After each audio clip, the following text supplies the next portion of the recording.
जापानमा खानेकुरा भन्दा नि गाइस बियर चाहिँ सस्तो छ हेर्नु यो 8वटा बोतल छ यसमा बियर है यो साइकलको प्राइस चाहिँ 1,90,000 गियरवाला बाइक जस्तै गाइस जापानिज डलरहरू हेर्नु त 500 100 10 1 रुपिसको पनि छ यार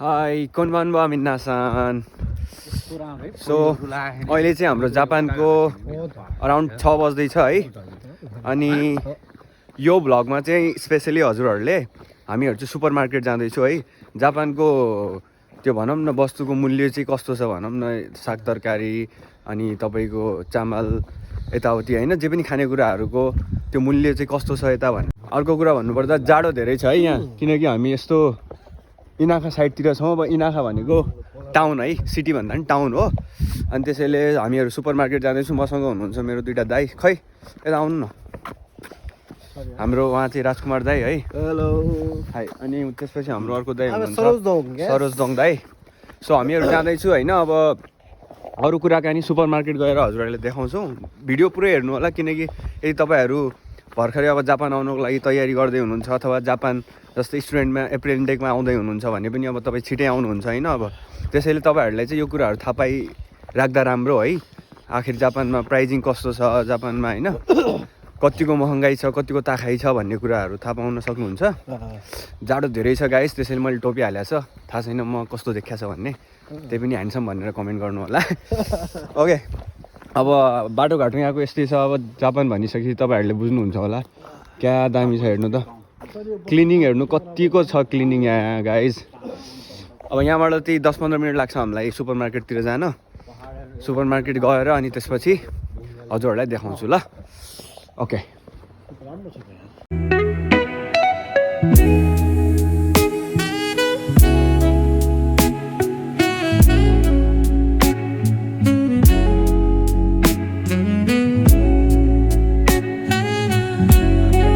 हामीहरू चाहिँ डाँडा भएको ठाउँतिर छौँ सो यो चाहिँ हाम्रो भनौँ न अब घरहरू बाटोघाटो हेर्दाखेरि त ओभियसली जापान नै हो तर यो डाँडाकाँडा हेर्दाखेरि चाहिँ काठमाडौँको भाइब पनि अलिअलि दिन्छ त्यसले राम्रो लाग्छ अनि यस्तो यस्तो कारहरू यहाँ बढी चल्छ हेर्नु ओके अब म सुपर मार्केट गइसकेपछि हजुरहरूलाई भेट्छु ल हस्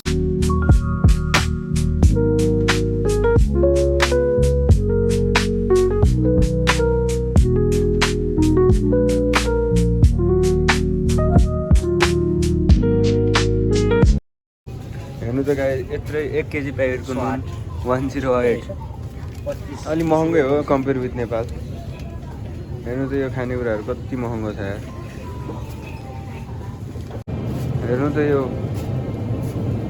78 दुधको प्राइस है यो कति लिटर 1 लिटर होला होइन कि बढी 9 ml को प्याकेट हो 900 ml को 278 गाइस हेर्नु त यस्तो महँगो छ दुध पनि यहाँ यो कोन्बिनीमा सबै कुराहरू छ यो कोन्बिनी भन्दा सुपर मार्केट खतरा ठुलो छ गाइज अब अरू हेर्छौँ यहाँ के छ यो 10 रुपियाँको हो कि 158 के हो यो जुस 158 यो 158 को जुसहरू के हो माछाको प्राइसहरू हेर्नु जापानमा कस्तो छ फुल प्याक गरेर राखेको छ है कटिङ गरेर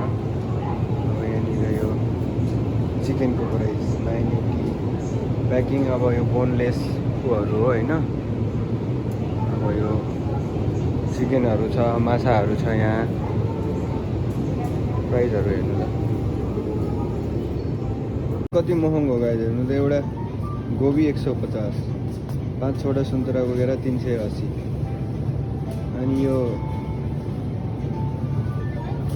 100 रुपियाँको यो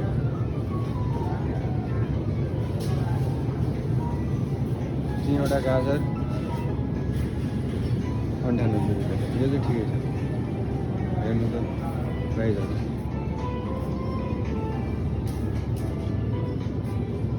3वटा यो 398 जापानमा मान्छेले खाना बनाउने टाइम छैन। भात साग तरकारी भेज नन भेज सबै रेडी छ। कति छ हेर्नु, यसको 498, झन्डै झन्डै 500 भनौँ न होइन, 500 नै भनौँ। अनि यो खानेकुराहरू हेर्नु 500, सबै खानेकुराहरू हो यो रेडी खानेकुराहरू। लग्ने तताउने उता चिकनहरू पनि रेडी छ, तताएर खाने है दाइ।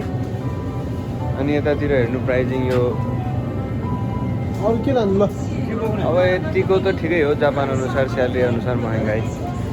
198 को यो बिस्किटहरू चक्लेटहरू ब्रेडहरू यत्रो। यो ब्रेड अब 148, ओ करेन्ट लागे जस्तो पो हुन्छ। 148 अरे यो लग्ने ब्रेडहरू कसरी छ प्राइस हेर्नु। जापानमा खानेकुरा भन्दा नि गाइस बियर चाहिँ सस्तो छ हेर्नु। यो 8वटा बोतल छ यसमा बियर है, 848 रुपियाँ। सो रक्सी बियर खाने मान्छेहरूको लागि चाहिँ मालामाल हुन्छ है जापान। गाइस जापानिज डलरहरू हेर्नु त 500, 100, 10, 1 रुपिसको पनि छ यार। भन्नाले हाम्रो नेपालतिर त डलर देख्नै आजभोलि गाह्रो छ, तर यहाँ स्टिल डलर चलिरहेको छ हेर्नु त जापानमा। अहिले म सुपर मार्केटमा छु है। यो डलरहरू मलाई फिर्ता दिएको पैसाहरू हो। यत्रो ठुलो डलर रहेछ 500 को पनि गाइज होइन। एउटा साइकल, एउटा हाम्रो नेपालकै दाजु हुनुहुन्थ्यो, एउटा साइकल थियो उहाँसँग। हाम्रो नेपालकै दाइ भेटिनु भयो है यहाँ यो सुपर मार्केटनिर। यो साइकलको प्राइस चाहिँ 1,90,000। गियरवाला बाइक जस्तै। ए गियरवाला चलाउनु परेन है त्यसो भए त। साइकल थियो हामीलाई नि साउहरूले भन्नु पर्यो है। 1,90,000 को साइकल हेर्नु साथीहरू कस्तो छ।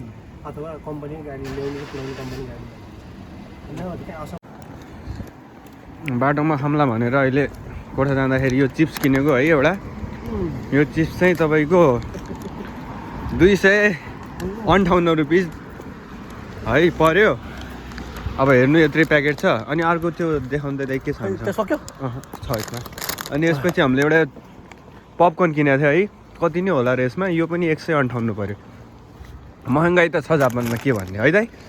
महँगाइ मात्र यो अति धेरै महँगाइ छ यहाँनिर। त्यस कारणले गाई साथीहरू नेपाल के अरे जापान आउनुभन्दा सहीजोडी सोचेर आउनुहोस्। तर एउटा कुरा चाहिँ हो, महँगाइ अनुसार तपाईँलाई स्यालेरी पनि दिन्छ। स्यालेरी पाउँछ 2 लाख रुपियाँ स्यालेरी छ भने 1 लाख रुपियाँ बच्छ। त्यो पनि हो। ओके, तपाईँहरूले यो भिडियो यहाँसम्म हेर्नु भएको छ भने thank you so much for watching this video. यो भिडियोमा आजलाई यति नै। अब अर्को भिडियोमा भेटौँला। Thank you so much for watching this video and don't forget to subscribe my channel है। अनि मेरो च्यानललाई चाहिँ सब्सक्राइब गर्न चाहिँ नभन्नु होला। Thank you and by.